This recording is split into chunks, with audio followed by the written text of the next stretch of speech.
I can hear No, you. I got you. I got you. No, we're good. We're good. It just glitched at the beginning. Hey, hey, Hey, how you doing? how are you? Doing pretty good. Doing pretty good. Hey, you're really you're fleshing Uh, out that beard thing. I should have. I'm a bad CEO exposing myself as someone who lets their beard grow this long, but now the truth will be out there and I sometimes look like this, you know? So, yeah, but you're that. Well, I guess, you know, I fit in here. It's Yeah. cool. It's cool. You know, some other people in my life, I don't want to name names. I like to keep, you know, the family happy, but some other people say, hey, it's a little long. You got to trim it. So, Yeah, no, I meant to trim mine like every week. I'm like, oh, I need to trim it.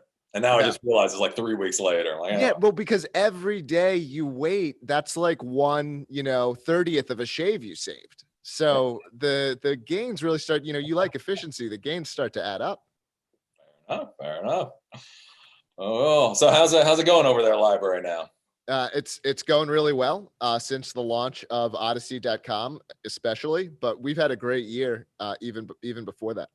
Cool. So okay, yeah. So let's start with because I'm legitimately getting questions about you guys, and I legitimately am not sure how the hell to answer them. So okay, at this point, what is like when you say library? At this point, what does that mean? So what library is hasn't changed. Okay. There's things that were on top of it that we also called library that made it confusing. Yeah. So library is a technology. It is a protocol. And that's kind of a boring word, but it's an important one. Protocols are things we're using a protocol right now to play this video. It's an open standard. It means that it's not owned or controlled by any one party is the important thing here. The reason that big tech can exert such control over us is because they own the entire thing, right? You can't interact with Twitter through an alternative client, right? But big tech, they can't generally take email away from us as an example, because email is a protocol. They can't reach in and take that email away. So library is a protocol. It's designed to do the things that YouTube does, but it's designed to do them as a protocol. So if that sounded boring, you don't need to understand any of that, but that is what library is. Okay, so that's library. Okay. Yeah. We that technology was designed but that technology was designed to enable things like YouTube, right? Like the protocol for sharing email doesn't say like that's not the client that reads the email, right? That's just the protocol. So we also made a client, right? An application is a client, and we also called it library, right? Because we said we don't want to make it too complicated for people. Well, it turned out, you know, people were really hungry. They really wanted an alternative to YouTube, a YouTube with better policy, a YouTube that respects creators, YouTube that's not so uptight and corporate. And that's everyone that was adopting library. And we felt that it was getting too conflated. And we also felt that we wanted to give people an application that really, really was the best competitor to YouTube, the best alternative. And we felt that we couldn't do that under the library name because that would just muddy the waters further, because that library is this pure technology. It's not supposed to be the thing that's going to like just replace YouTube, that you're going to go to this different website. So Odysee.com is that. We think if you use YouTube and you check out Odysee.com, you'll really like it. It's kind of like YouTube of, you know, maybe 10 years ago. It's much less corporate, much more independent. I think the next PewDiePie is going to be found on there, you know, not on YouTube, because YouTube only features, you know, Stephen Colbert and Gordon Ramsay, and you know, you have to be this class, you know, to get seen on YouTube these days. Okay, so then, but there's still the library app, right? So there's a library app you can install on your phone or maybe your iOS, because that's what you apparently got banned. Yeah, so there are still apps that are branded library. Those apps will always continue to exist. So like Library Desktop will probably continue to have the library name because it is wholly decentralized. It meets that library standard as being, you know, this kind of pure thing. Yeah. Maybe it gets a name. We are still kind of figuring maybe it does get a different name. We are still kind of trying to figure these things out. But generally the rule of thumb is we're going to be okay with attaching the library name to it if it's decentralized. And we want to get away from attaching the library name to things that are basically the equivalent of an alternative website at this level of where we use them. If that makes sense. And by the way, these are kind of complicated stuff, and I'm trying to like distill it down, compactly and clearly. But it's hard to do sometimes. So if this isn't making sense, or, or if people, I don't see the chat, I don't know the chat open. So if people are, asking questions saying, what's this guy saying? I do want to take the time to make sure I'm being clear here. Okay.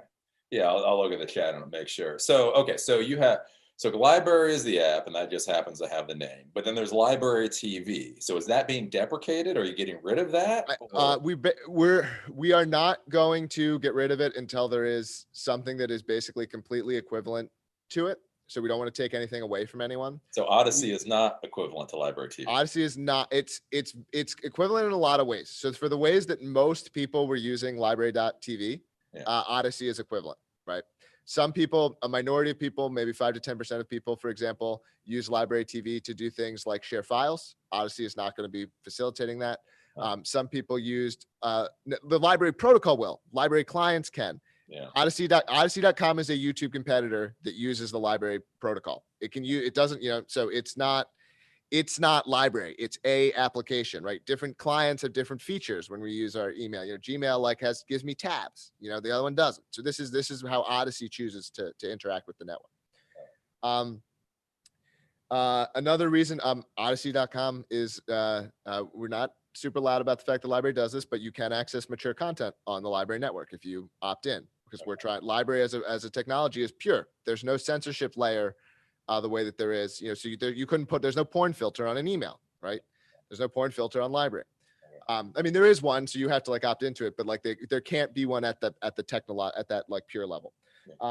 Odysee.com is not going to allow it. None of that's going to be there. Odysee.com expects to be able to give people advertising and brand partnerships, right? We think we can be much more inclusive and respectful to creators than YouTube is. So we're not trying to do what YouTube has done. We think they make a lot of mistakes with their policies. But Odysee.com there will be advertisements coming in the future. You'll be able to opt out of them by paying, but there will be advertisements coming in the future. It's kind of interesting though.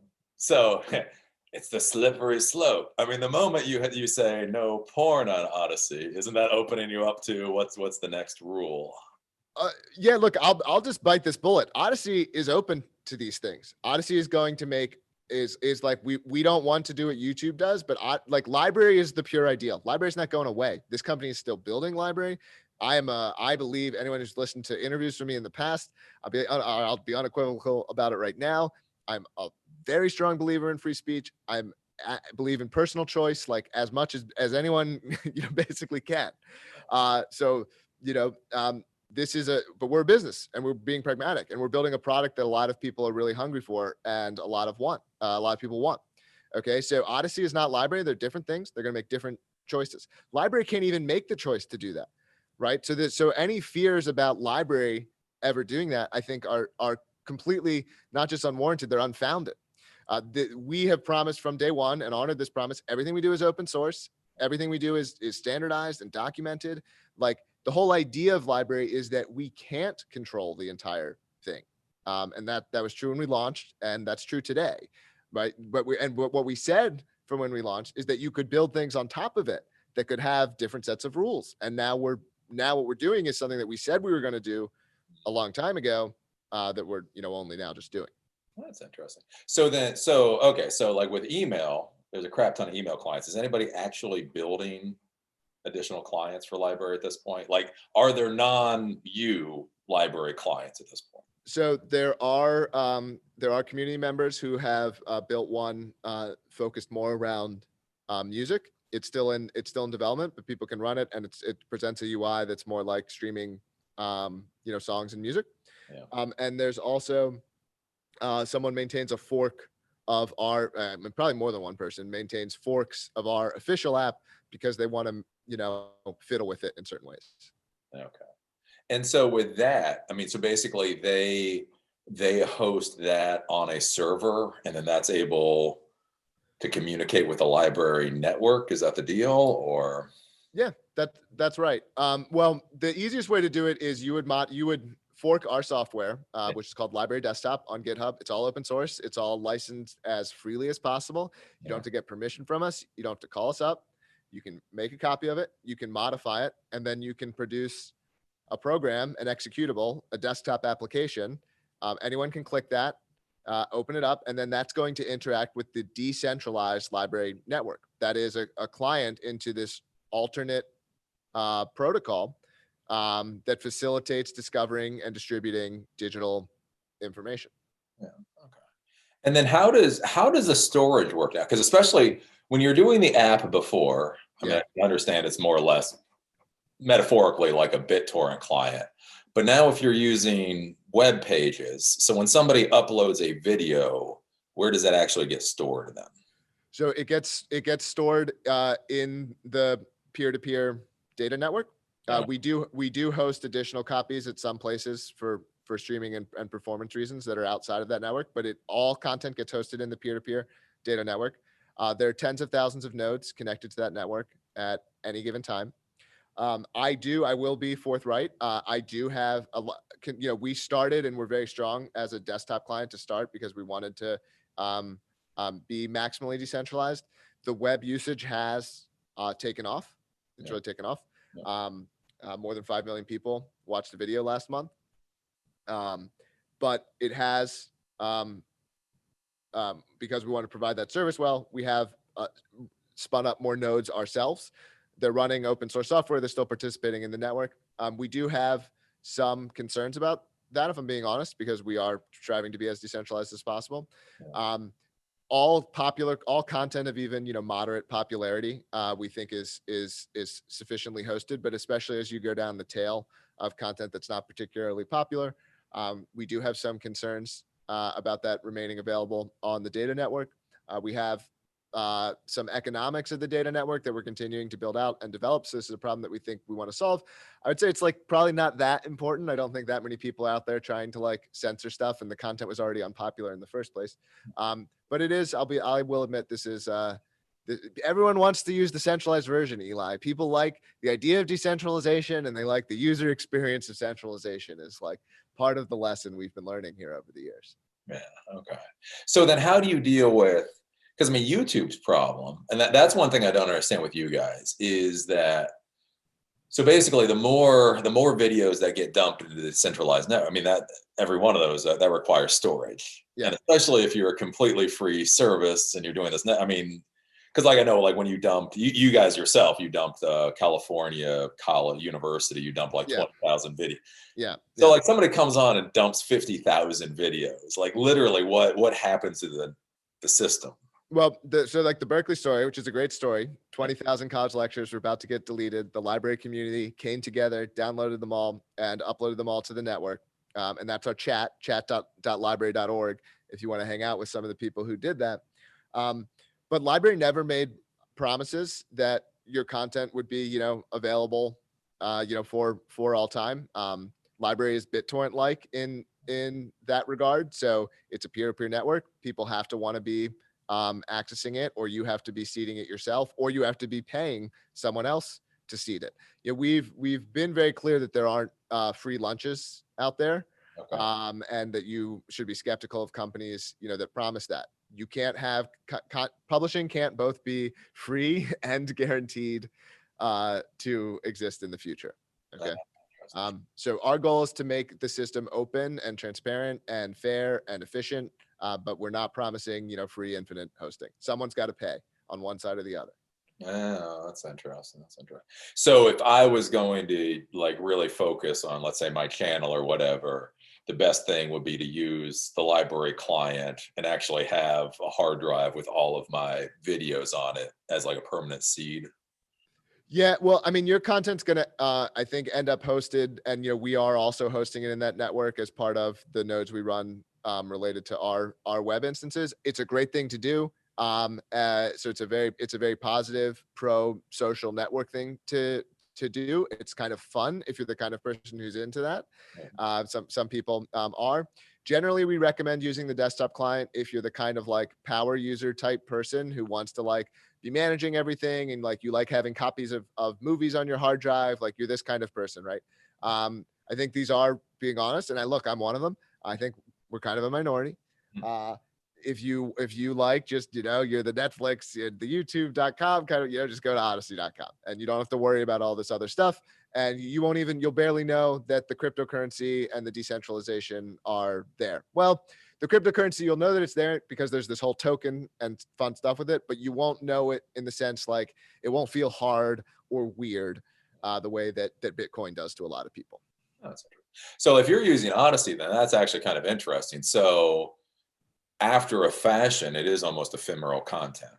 Because I have videos at this point that get one view like every 6 months. Yeah. On YouTube. So on Odyssey, if that was it would disappear after a certain point in time. No, everything everything uploaded through odyssey.com, we're going to continue to host that the way that YouTube would. We anticipate the network at this time, like there's code that's like theoretically supposed to economically help it continue to be hosted. I would say this code has not been thoroughly tested, probably has some problems. So this is an area of development for us. We would like there to be an economic incentive such that even rarely accessed content is still available. It might mean that the first time someone accesses it in a year, it costs them a quarter or whatever. But to keep a file that's accessed available once a year, so it's accessed once a year, keep it available, that's 500 megabytes. How much is that storage actually costing for a year? Right. It's not costing that much. Yeah. And so even one view a year might be enough to keep that content online. Huh. Okay. That's interesting. So I guess that's curious though, because then if you're saying that there's LBRY and then there's Odysee, so are my accounts connected at all? Because I know with me, I think. Yeah. So I've got a LBRY channel, a LBRY.tv or a LBRY channel, and I think that's on Odysee. Yeah. Yes. So all the channels are connected, and so this is another reason this is another area where there's quite frankly we didn't do a good job communicating the difference. You have your LBRY channel is in a cryptocurrency wallet. You can have a LBRY channel and not talk to my company at all when you create it, right? You could download a copy of the desktop software, send some cryptocurrency into it and publish, and my company wouldn't know what computer you did that from, where you were in the world, what your name was, what your email was. We wouldn't know anything about it. Okay. That's what it means to have software that is decentralized. Okay. LBRY.tv is like these LBRY.tv accounts. These are web accounts. They work like traditional web accounts. Those accounts maintain a cryptocurrency wallet for you, right? And so you can use the cryptocurrency through those. So again, and similar to the explanation I gave before, for most people, they're going to want the LBRY, the Odysee.com or the LBRY.tv account, and those are interchangeable currently. For some people, the kind of person who would keep Bitcoin on their local computer, they might want the desktop and have control over that wallet and have control over their channel. All right, so that's interesting. So then the desktop wallet is different than what's going on with LBRY.tv, your LBRY.tv account. It's actually exactly the same software, and the wallet file is literally exactly the same file, and we just keep it for you on the server on your behalf. Okay. So it's like very, very similar from a user experience perspective. What's different is I would make the comparison to like Coinbase and Bitcoin, if that's a familiar comparison. Yeah. Basically that you're using the Bitcoin network when you're on Coinbase, but Coinbase has a copy of your wallet, right? Whereas if you use a local Bitcoin client, no one else has a copy of your wallet. Oh, interesting. So can I kill if I was worried or something about security, can I kill my LBRY.tv account? So I just have my. That's right. That in fact, the entire system was designed to accommodate that, because our proposition is we don't trap you, right? We're not going to trap you. So you can download that wallet and then close your LBRY.tv account, close your Odysee.com account, and take that wallet and walk away, right? So your channel is yours because your channel and the key to all of it, they are in that wallet, right? They're not in a centralized database, right? The records of what's available on the LBRY network are maintained in a Bitcoin-like system that's not owned by anyone, right? And so that key, that's what's, I mean, this is a bit like hacker geekish, whatever. But to me, it's like, what's so exciting about this system is that you can have true control over your online identity or identities. Yeah. So handles that you're publishing under, creating things under, communicating under. Like, I think those things should not be subject to being taken away by someone else. It's why I created this company and am passionate about working on it. And so that essence of LBRY is super important to me and everyone who works here. Okay. All right. So then from like a moderation or Section 230 or censorship. So you're saying theoretically, so definitely on Odysee, there's some kind of, you don't want porn or whatever. On LBRY.TV, theoretically, there can, if you got hit with the government, they could force you to strip it off of LBRY.TV, right? Correct. But LBRY, Alex Jones could go whack on it, be fine. Well, Alex Jones is available on all of them currently. Yeah. Okay. So I would not put him in the category of likely to be whacked. Look, I don't care at this point if people feel otherwise. I think Alex Jones is just a joy to watch sometimes. I think he's a character and he's funny sometimes. Is he crazy and wrong sometimes? Yep, still there. Whatever. Everyone can hate it. I don't care. I don't even. I think actually this is the secret majority opinion anyway. I think there's just like 20% of people who have to scold everyone, who go around trying to convince everyone that Alex shouldn't be platformed. I think it's ridiculous. Yeah. So out of curiosity, then, I mean, it seems, because we talked about this before. So LBRY is the protocol. So the LBRY protocol, that system can't theoretically be censored, but again, like the clients could. So you're saying there's a couple of forks and all that. Are you actually are you doing any kind of funding? Or are you actually pushing for other people to create forks of the LBRY client? So that it really is, because like, I know theoretically you're like, yeah, LBRY is the technology and this, but in reality, if you own everything, and then at the end of the day, you're still the weak link. Well, but okay, but part of the point is we don't own everything. Do we own the servers operating the websites? You're correct, we do, and that is like, I guess, it's not ideal. I would like there to be some more third party web instances. And I'll take this as a push to try to get some of those going. But the code is open. We can't just wake up one day and take it away. Like, it's out there and it's already been issued with a license that you can't retroactively be like, no, it's mine again. Like, that's not how it works. So we really couldn't do it. And so even if we did, and so like, let's entertain the scenario of, whatever, like a worm crawls into my ear and like turns me into evil Jeremy. And like, I'm now trying to destroy LBRY, whatever. Like, I really just don't think it happens. Like, there's so many smart people in our community, like anyone could spin up an instance. It does take like a little bit of knowledge. You're not going to be done in an hour, but like, you could be done, I think another instance would be up within 24 hours, within 2 days for sure. Like it would take a couple of people, work in a day, they'd have it up. Right. And I think that our community is big enough that would happen. I will also say there is a separate nonprofit.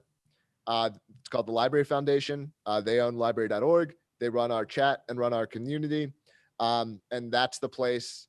Like, we don't control that. We don't own it. We don't control what's said in it. Like, that is an independent community group that can do this kind of thing. And I think I wouldn't be surprised if they end up launching an instance, within the next year or so.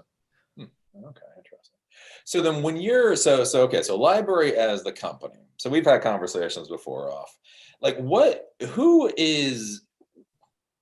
do you think your customer is? Like, is it creators? Is it the blockchain industry? Is it selling your protocol to some kind of enterprise for it to be put in systems? Like when you wake up in the morning, who are you actually selling to? Well, I think a company can have multiple products. So, and I think we went from having one to kind of having two, because that one was being used in this very specific way that wasn't wholly intended to be used as originally. So we have the product called Odysee, Odysee.com, that is a competitor with YouTube, user generated video, these kinds of this space of things, social video, whatever you want to call that, but it's like pretty directly there. It would also be competing with things like TikTok or or other things. Then we have LBRY. LBRY is a technology. Okay. That's a product where we succeed as a company by anyone using it. It doesn't matter who's using it. The more that technology grows and is used, the more successful that product and the company is in turn. So they're synergistic, but they're not wholly the same. Yeah. But I mean, are you big enough? You know, it's that whole thing, you know, you try to make everybody happy and you're not going to make anyone happy. Like is LBRY, the company, big enough to be focusing on multiple markets of this? I mean, You know, I think we're doing just fine right now. I think we're doing very well, actually. And I expect the company will only grow in the near future. I can't get into all of the details about that. But I think we're doing great. We have a very capable team. I think this is taking something that was already happening, right? And it was just like these two things that were like overlapping but somewhat joint purposes, and they were being called the same thing, and it was creating confusion. So like, we're already doing it. They're just named two different things. yeah. You know, it's not really splitting our efforts or our attention to any substantial degree. Okay. So do you have revenue coming in then? Are you actually making money? We are now making some money with advertisements and some brand partnership kind of deals. We're going to be doing more of this. And in the very near future, creators are monetized right now. They're monetized through the token, and they're monetized more than we're earning from our current developments. But the company does now have some revenue, and I expect a lot more here in the near future. In the next 3 to 6 months, this is an area of very active work for us. So they're monetized. Are they monetized as in US dollars, or are they monetized in credits? They're monetized in our blockchain token, but that token can be exchanged for Bitcoin or US dollars. Okay. How is that done? Because I was taking a look at it, and it seems like, because it's not through Coinbase, it's through some other exchange, or how does that work? Bittrex.com is the most common one used if you're interested in buying some LBRY credits. But there's a number of other places. We have a FAQ article. It's like /FAQ/exchanges or something like that. But just Google like, where can I buy LBRY, and the article will come up. So that's something that's done like largely independently from us in terms of who and makes it available. We do want to continue to improve the user experience in that area. That one is substantially hamstrung by the United States federal government. Yeah. But we are doing what we can and trying to find ways to continue to improve that experience. But it's extremely frustrating if I'm going to be honest about it. All right, fair enough. So when they're making money, because I know, I don't know, I guess I was on LBRY TV, and there were ads on the side. Yeah. So that's kind of like your own ad platform, and then you get people credits based off of how the ads that play on their videos. You earn credits independently of that. So the ads go away once you're signed in. So for signed in users, don't see ads. Okay. Currently on the web versions. By the way, desktop version, Yeah. no ads, not going to be ads. Sorry, what was it? Oh, the monetization. So and we have facts for this, but you earn basically per view. On the way that it's designed currently is there's a pool of credits that's available on basically a daily and a weekly basis, and that's going out to essentially the content that's in proportion to the way that the content is performing. Oh, and then so you're saying you're getting like 5 million views per month, because like a lot of my viewers ask me about LBRY, and one of the issues that I see is just the views are low. Like I went to LBRY.tv, and on your page, when I went to trending classics, there was a 7-month-old video with like 453 views, and the top content of today trending had like 381 views. Yeah, so a lot more of it's happening through Odysee.com than LBRY.tv currently. So I would. So those views then. The views count. The views will get counted across both. Sorry, but I'm saying that like the LBRY homepage and the LBRY trending is like not nearly as not as many people are discovering content that way as they are through Odysee. Additionally, a lot of the audience on these platforms is creators who have like made a specific effort to like build up some of their audience like on that platform instead of in other places.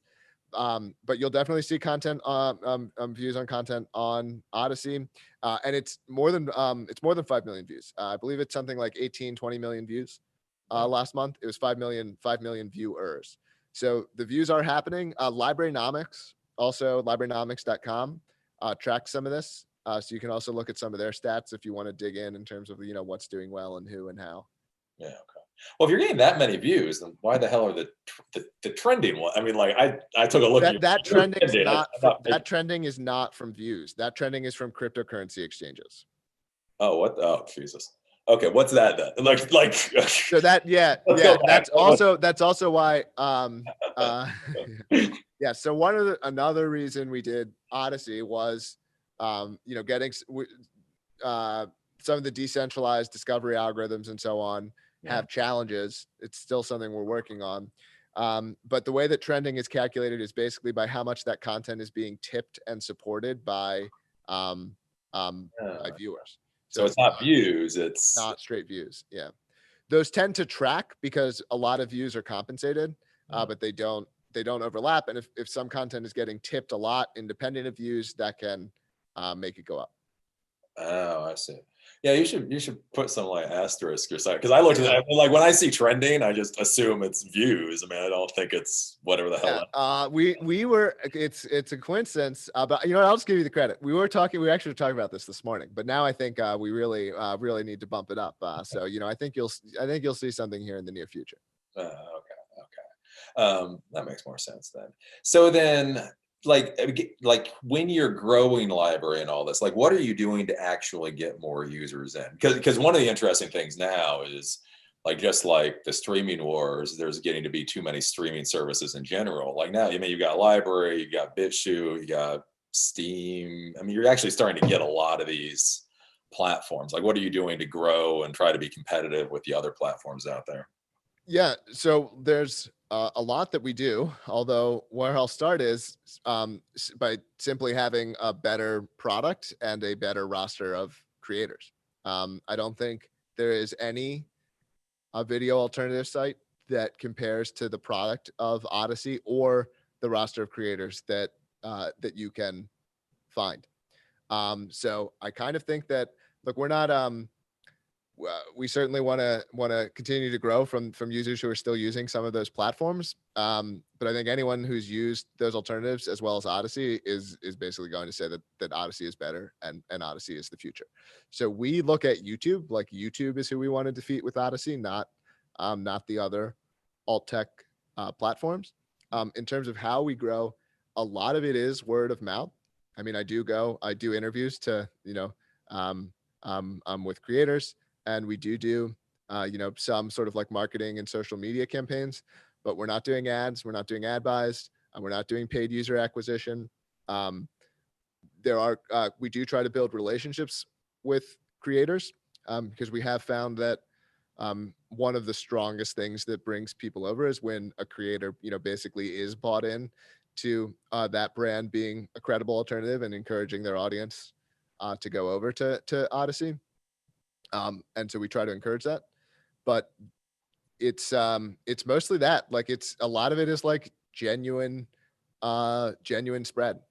Like Odysee started taking over France recently. We didn't do anything. None of us even speak French.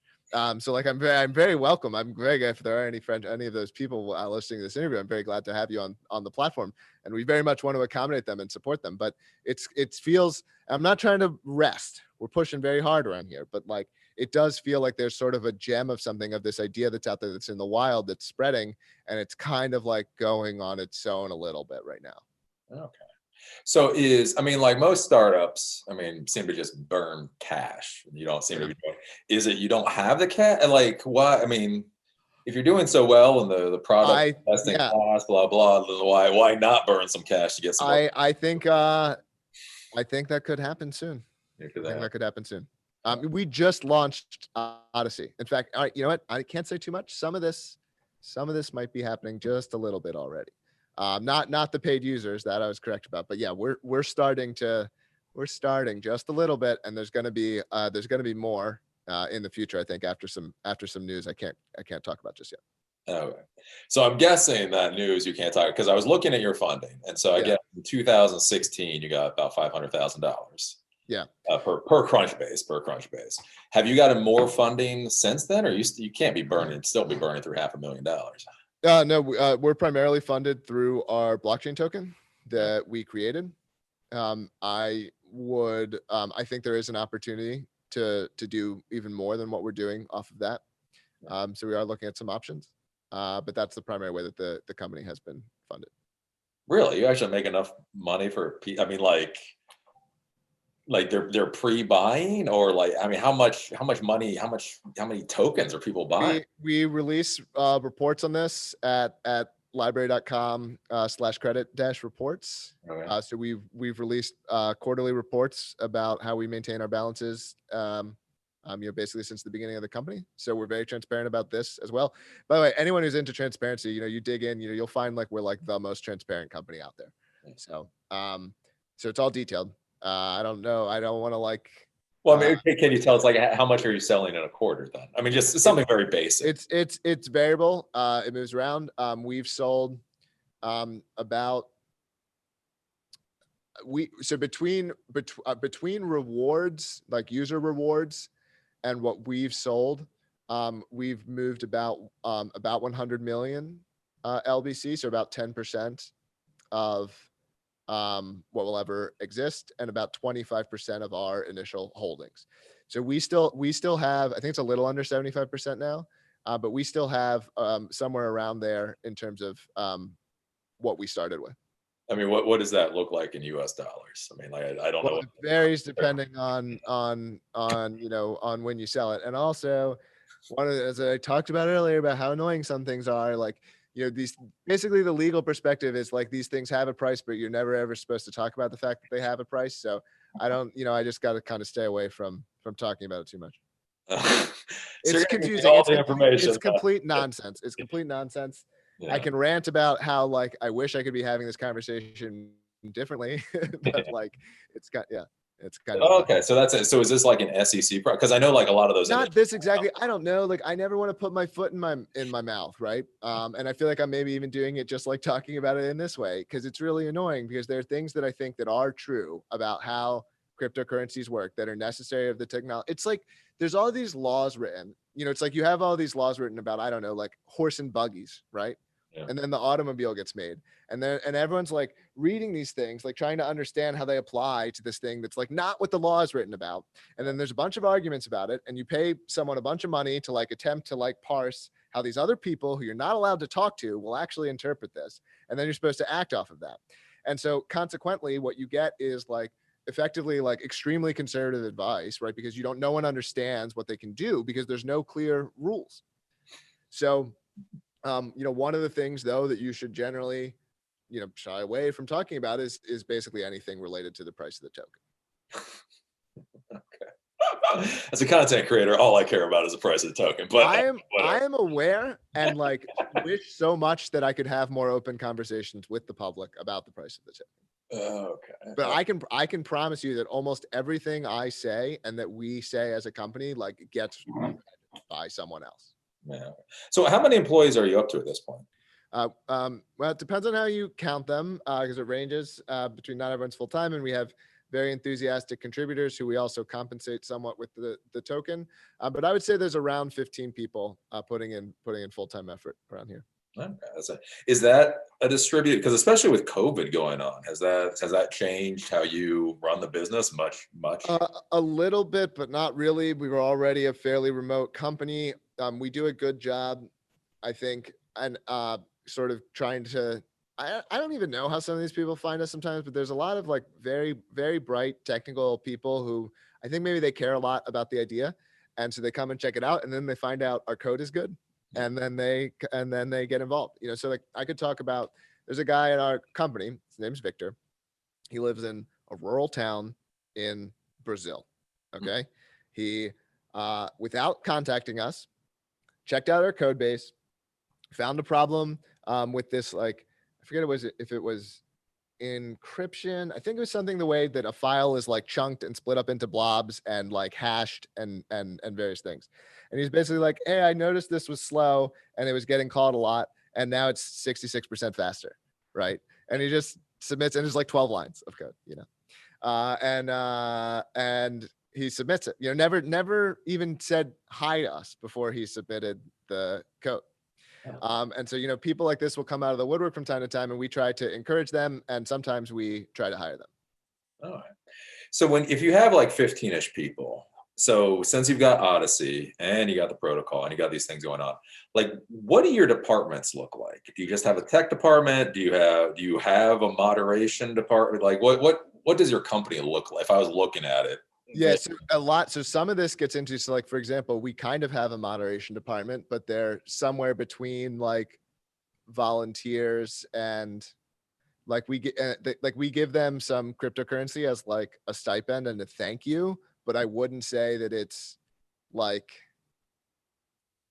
like it's not the way a moderator would be paid in the United States typically. Okay, and some of them don't live in the United States, right? But a lot of these people started out as fans and they like wanted to get involved and wanted to help. And so this person was trusted. It's like this person was in the chat. He's a trusted guy. He's making good points. Okay, give him mod access because he just wants to help.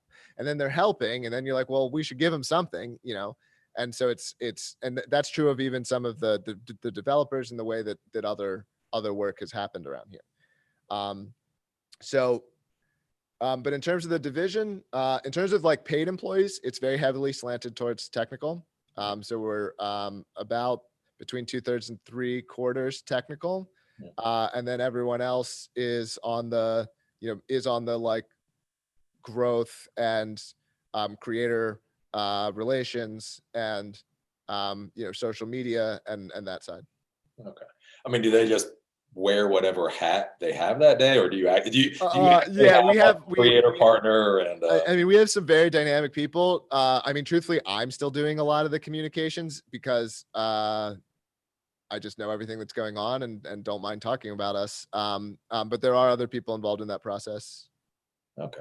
And do you have then like a growth plan? Because again, as a creator, I think one of the biggest problems with YouTube is they still haven't fucking figured out how to scale. Like they still don't know what they're like 15 years down the pike, they still don't actually even know what they're doing. Yeah. Like, do you know if you got $1 million, do you actually know what you would spend that on for employees? Like would you buy 3 salespeople and 4 more techs, and do you understand how that would work? So if it would kind of go through like tranches basically.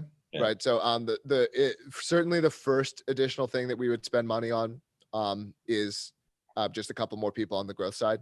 I think that our product traction is so good currently that we could just be growing a lot faster. Like there's this idea of like a leaky bucket in startups of like advertising is like water and you don't want to pour like water into a leaky bucket, because it doesn't help to get customers in if they don't like the product. They get in, they try it, they don't like it, they leave. Yeah. What's the point in spending money to acquire them, right? So you want to acquire customers once they're sticky. Yeah. So we do think our metrics are good enough that we basically could begin doing some of the things I said we weren't doing. And that's one of the first things we would spend money on. Beyond that, sort of the next layer would be bigger problems that we haven't been able to take on. This is a mix. This can go across technical and non-technical roles. But an example would be like we could be moving faster on the advertising thing. And we could also, that comes with a whole build out. And it also comes, well, now we can do more sales deals and development deals and things in that space. I think there's room to do more internationally. So that's like another layer of things that we would do that can go across roles. Okay, interesting. And then like with all this going on, so Gab was trucking along pretty decently until that dumbass decided to shoot up a place in Pittsburgh or whatnot. Yeah. Like right now you're pretty small, so you're under the radar. So there's a whole bunch of interesting legal questions about you, but you're small enough that you're under the radar, so nobody cares. Yeah. Like, what happens if the next mass shooter puts videos on LBRY? Do you actually know what would happen?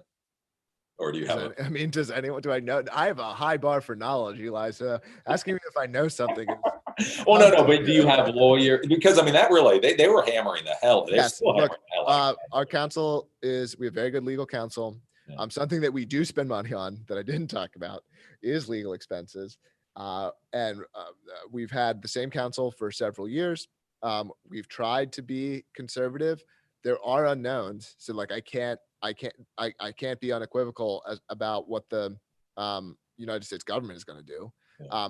I can be relatively unequivocal that like library as a technology will survive. I think it would be very challenging to shut the library network down. I think the best, what's maybe more feasible is for a government to try to deny their citizens access to it, Yeah. which would then begin a game of cat and mouse between, developers and people on the other side. I think it would be very challenging to shut it down already. Interesting. And so then again, talking about things like shutting down. So when I was doing research for this, I was going through and I was looking at your apps and all that. Yeah. And then there's this whole big article about you being banned from the Google Play Store. What's going on there? Yeah. I want to answer that. Just one more point. I want to be clear. Like, because it starts to seem like we're trying to be this like, super edgy and encourage bad things. Like, that's not the point. It's about like not letting other people have this access of control over us. Right. And the fact that it can't be, quote, shut down, email can't be shut down. The internet itself can't be shut down. So I wanted to be clear when I'm talking like that, like, these are properties that we generally regard to be good when it comes to technology. Like, if they could be shut down, it means that there's a censorship point, which is almost always abused. So I just wanted to be clear about like that whole thing, because I don't want to veer into like, I'm not trying to encourage people to do anything bad or illegal or wrong. Well, the thing is though, with that's interesting is it's kind of like that whole thing. Like, I wasn't Pepe the Frog, didn't that start out as like a kid's character? Yeah. The thing. And so it is interesting, like with what you're doing, like whatever your morality or ethics are, the system that you're creating can be used, Right. But they affect whether or not I and the people at this company do it. Like, we're doing this because we believe that this will ultimately have a good and positive outcome for the world. If we started to receive evidence that that was not true, like, I think that might cause us to change our minds. Like, now that doesn't mean, I want to be clear, that doesn't mean no one will ever do something bad with it. Yeah. People do bad things with good technology. Yeah. But if it was ever that, it's not, it's nothing but illegal activity or filth, or predominantly, like, I think BitTorrent is a brilliant technology. I even have no ethical problems with using BitTorrent in many, but not all instances. But BitTorrent was a failure in terms of legitimacy, right? It was a failure for legitimate creators. It was a failure in a couple of other ways. But that one especially, like, I'm not trying to create another BitTorrent. I want an open technology that works for legitimate creators and legitimate artists. That's interesting. So if somebody tried to turn you into the Daily Stormer, you'd shut it down. Shut it down. Or you'd walk away. Odysee.com. Well, I'm not, the policy, an exact policy is in the works. Yeah. I think that I don't read the Daily Stormer, so I don't know what they're saying. I assume that if they're advocating for like actual violence, I can guarantee you that's not going to fly on Odysee. I think there's other content that would at a minimum be de-indexed. Okay. Yeah. So maybe you can access it, but it's not going to end up on the front page. I'm guessing the Daily Stormer would probably be in that category on Odysee. Well, no, I understand that with Odysee. I understand that with Odysee. But my question mark is though, because again, like a lot of the crap Jack Dorsey's dealing with right now, he didn't want to deal with this crap either. And so that's why I'm wondering, like, if it goes on the live, like it just goes into the live. So I'll tell you, let me talk a little bit about what I intend to build, because I do think it's possible that the open ones can go in this direction. Yeah. But we have some sort of, these are more ideas, I will admit at this point. But people might like the idea of where we're trying to build. Yeah. The way that I think about these things is like, you don't want you never want a single point of decision, right? Like when Twitter is banning things, like that's Twitter making decisions about all these complicated issues. How does Twitter know what's correct in the realm of medicine, right? Like when they're deciding whether to censor a doctor or not, like that's really hard. I have enough humility in what I think I can know, and the team here could know, like, we don't know. We're not doctors.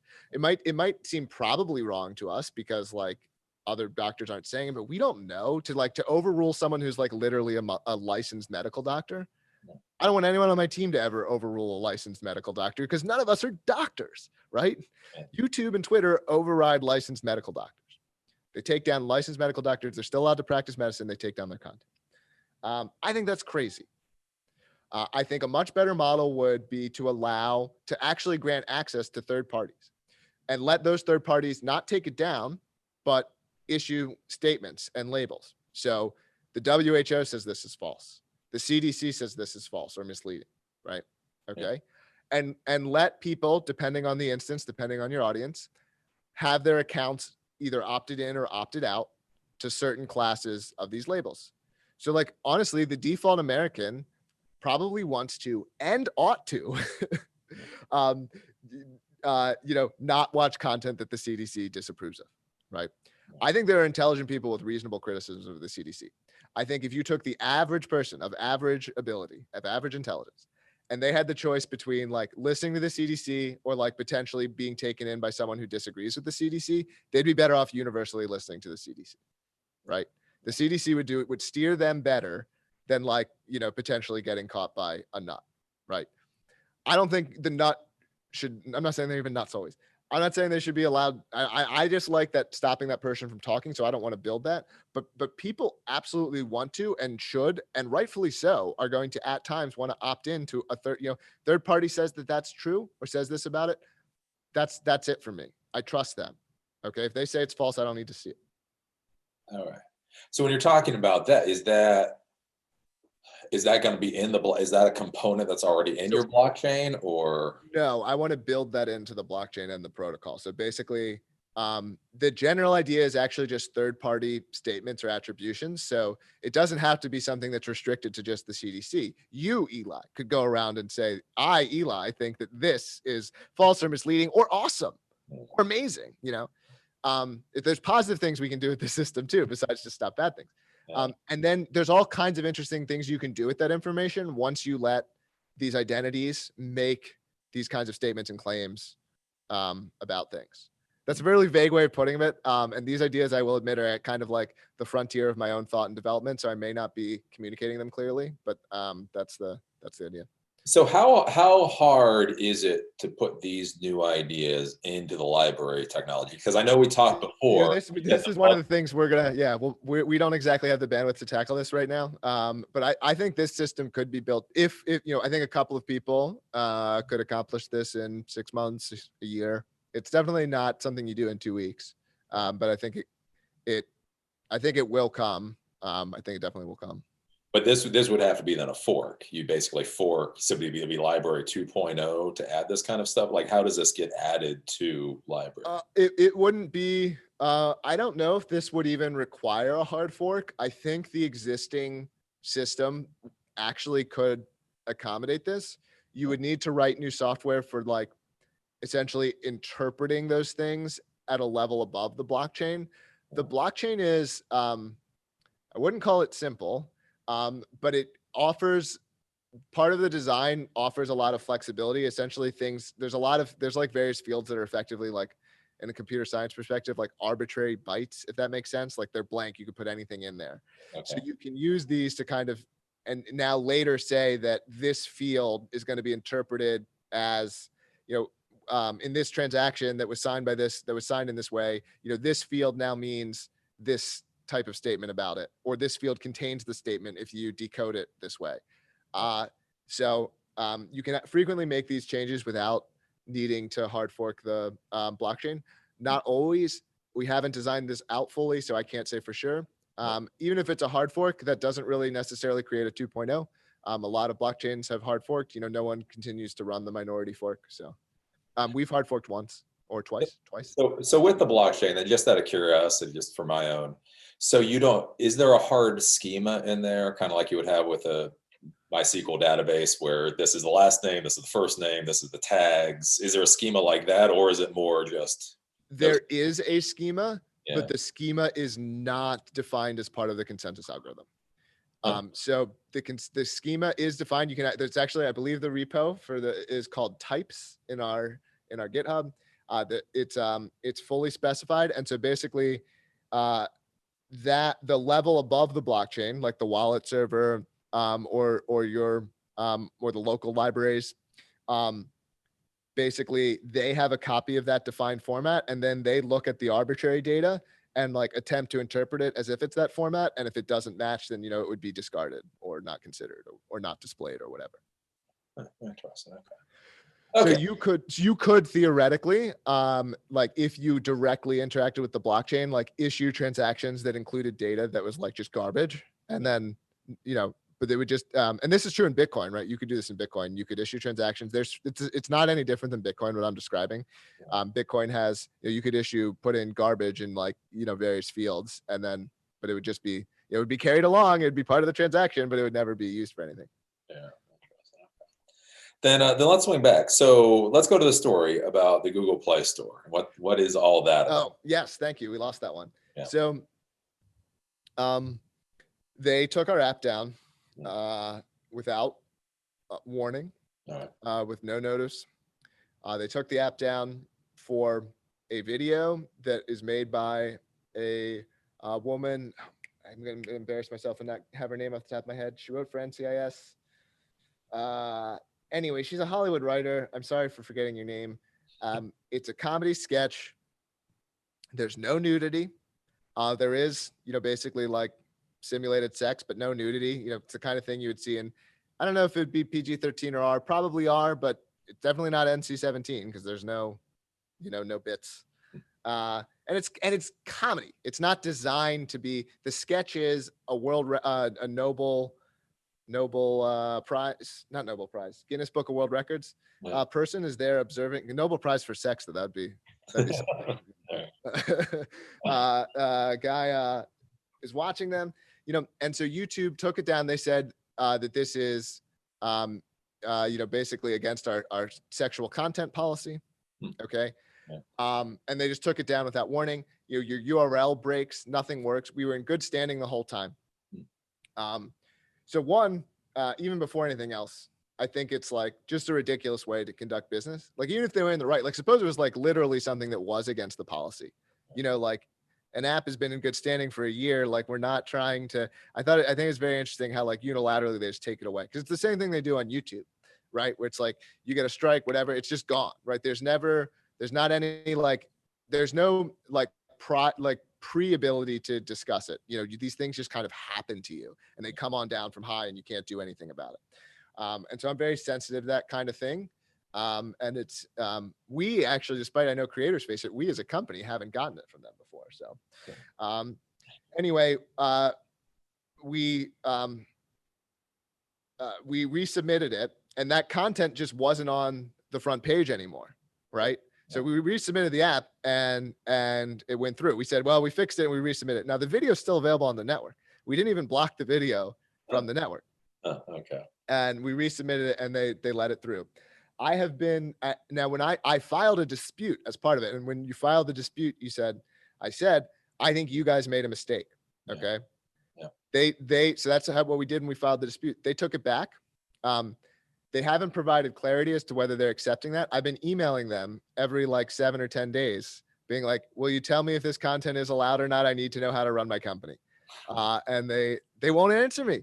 So like, they won't even tell me whether they still regard it as wrong or not, which I'm trying to get an answer to, because this video, there's worse stuff way worse stuff in the Reddit app. Cause you can get literal pornography in the Reddit app. There's way worse stuff on YouTube. Like if you typed, sexy twerking into YouTube, which I did as part of my job to research this, because I'm, got to be thorough. You can find content that is way worse than this video was. So the whole thing was bullshit. I don't generally get too conspiratorial. So, but maybe could be happening here. I do think we're on their radar at this point. I know you said we were flying under it, and I think we were for a long time, but I think we're on their radar. There's some other reasons I have to think that. And so that is what they try to do, because it's what they did to Gab, right? What they did to Gab was, they basically continued to say, hey, this content's in violation, right? And then they said, you got too many of those, right? But it was all user-generated content, and they weren't giving Gab a chance to take it down. They're just saying we're getting too many reports for the user-generated content, right? And they got Gab basically entirely off of that. So that said, I'm not necessarily, I respect their free speech, kind of voice. I would like to have an audience that's, at a minimum broader than Gab's. Anyway, I don't know what's going to come from this. If it happens again, I will be on like full alarm. Yeah. Right now, I think it's a bit of a toss up between it was someone, whether they're trying to start building a case against us, or a bureaucrat being a bureaucrat and just like misjudged the case. Interesting. Okay. So have you had that problem with the iOS? Because the iOS store is supposed to be infamous for this kind of crap. Yeah. So we're coming out on iOS before the end of the year. We're just entering testing. The first iOS app. Yeah, I don't know. Yeah, I'll break some news. The first iOS app is going to be actually an Odysee app, not a LBRY app. So yeah, partially for this reason, because Apple is the strictest, right? Yeah. And so we want to, if we were going to release a LBRY app, we want to be in that space. And here's another thing that's dumb about it, that we're trying to get them to judge us like the LBRY app is designed to be like a browser, right? Like you can access anything in Google Chrome, right? Google Chrome is not required to stop you from accessing websites, right? Yeah. So so we want our app to ultimately be regarded as something in that space. Okay. So then, with all this going on, I've got a question from the peanut gallery. Are you planning on IPOing anytime soon? Or what is your 5-year plan? In terms of, IPOing, I don't know. The thing that I focus on is, are people using it? I assume that if people use it, everything else will come. I don't mean it's going to come like without doing things. It takes effort and you have to think about it. But my focus is always first and foremost on are more people using this thing? Okay. Growth conquers everything. Okay. And so we are doing extremely well on that front. I would like there to be, in 5 years, honestly, I want to be at 1 billion people in 5 years. I want to be at 1 billion. Okay. How do you get to 1 billion people? How do you get from 250 pounds down to 175? You go to 249 and then you go to 248 and you go to 247. So it's like, there's very little that I need to solve right now in terms of growing from 5 million to 1 billion. There's very little I need to solve right now that's related to growing from 100 million to 1 billion. Right. So I need to be focused on, well, how do I get to 10 million and to 20 million and like numbers in this range? Yeah. Right. So I do think about that big picture, but mostly just to think if there's anything that I would be, would I be going down a branching path that would cut me off from ever reaching 1 billion? Right. So I mainly ask questions like that. If I can't see a reason that I'm going down a path that would cut me off, I don't need to think a lot about the things that come 2 years from now. Right. I need to think about them enough that I'm not cutting myself off from something. But beyond that, things change so much, like I did planning and I do planning. I do analysis and I think, what are our big goals for the year? Okay. Odysee.com was not on the goal list from January and now it's launched. Right. So I've been in business long enough to know that these things happen. So we have goals, but I also think that we're going to do things that aren't on the list. So then if you're going to 1 billion, does the blockchain scale well enough? Because isn't that Bitcoin is once you actually start getting enough transactions? Yeah. Well, so certainly, to scale in different ways. So 1 billion publishers, the biggest constraint that we think we're going to face is actually publishing records. We think we can grow to at least a couple 100 million in the current design, but we're going to need to be able to grow beyond that. Yeah. We're at more than 6 million right now. So if you're at 6 million, 200 million it's a real number that you could hit, right? So that's probably the first. Payments would potentially be a constraint. The nice thing about payments, and by the way, I'm unabashed about just sort of like stealing when I can. Bitcoin has to solve this problem even more than we do. Yeah. And we're based off of the same technology that they are. Yeah. So we're happy to free ride a little bit on their effort on payments because everything's open source and we can kind of just take it from them. We would contribute if we were making improvements, and we contribute to open source in other ways. So I don't feel bad about that. So I do think that's a problem, but it's a problem a lot of very smart people are working on. So I think it will scale. I think the biggest scaling question is the number of records. But I think the rest of it, and for viewers, it scales fine, right? If all we needed was that many publications, it would scale to 3 billion viewers. Like the viewers can scale infinitely, right? Because the viewers aren't constraining. It's only payments to creators and publishing records that are a constraint. Okay. So what about, like, is there a secondary database or something, like when you're looking at views, when you're looking at comments, when you're looking at all that additional data information, where is that kind of thing stored? Yeah, that's an insightful question. There are, and this is actually quite a challenging problem to get accurate view counts in a decentralized network. So right now we are keeping view counts in a centralized fashion. So we maintain those. And so actually, similarly, that means if a user runs the desktop app and does not opt in to share information with us as a company, we do not know what they view. Okay. Interesting. So that's interesting. So the comments and all of that, that's not actually, which I guess makes sense. So that's not in the blockchain. Yes, comments are not in the blockchain. The commenting system is currently being run by us, and it gives you a nice display of that, letting that be clear. All right. And so when I go to Odysee, or even when I go to LBRY TV, one of the things I was surprised with is a lot of times for some reason thumbnails aren't popping up, like a chunk of them aren't popping up. Is that something web? So me, I don't know. It's possible that you have a plugin that for advertising or other reasons is blocking access to alternative domains. If it's happening like regularly all the time, I would guess it's some piece of software doesn't like Odysee.com requesting images from other domains. That's my bet.